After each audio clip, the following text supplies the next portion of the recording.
Channel mapping is found in the Settings menu under the Channel Mapping tab and is a tool used to ensure your visits are being attributed to the right channels and vendors using the query parameters, UTM parameters, and referral domains to sort traffic. A note to remember before moving forward is that if you integrated a vendor with Channel 99, you likely don't need to use channel mapping rules, as most integrated vendors allow Channel 99 to automatically track ads using tracking templates. For other non-integrated vendors, the channel mapping rules remains very useful, so let's continue. With over 80 default rules already added as seed vendor definitions, you can feel free to leave the rules if tracking is already working for you. If you would like to make updates to the rules or add new rules for vendor mappings, click the Edit button to the left of the search field. Before you do, it's a good idea to use the search field to search for a current vendor to make sure it doesn't already exist before trying to update or create one that may be there.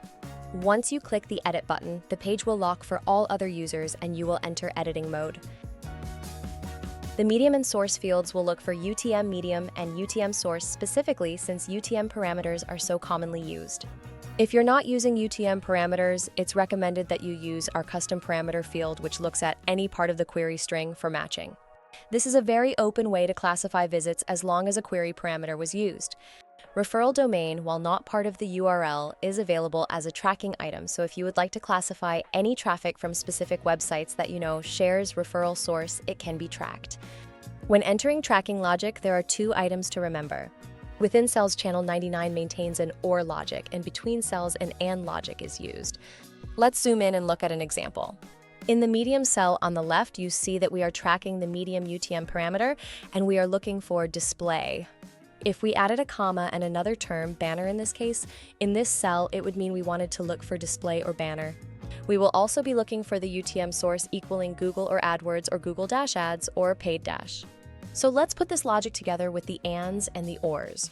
This rule will classify any visits with UTM medium containing display or banner and UTM source containing Google or AdWords or Google Dash Ads or Paid Dash.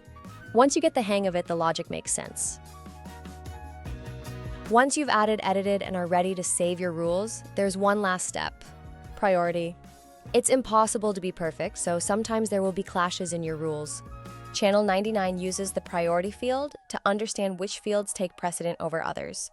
Once you have chosen the priority for each rule, go to the top of the page and save and run your edits.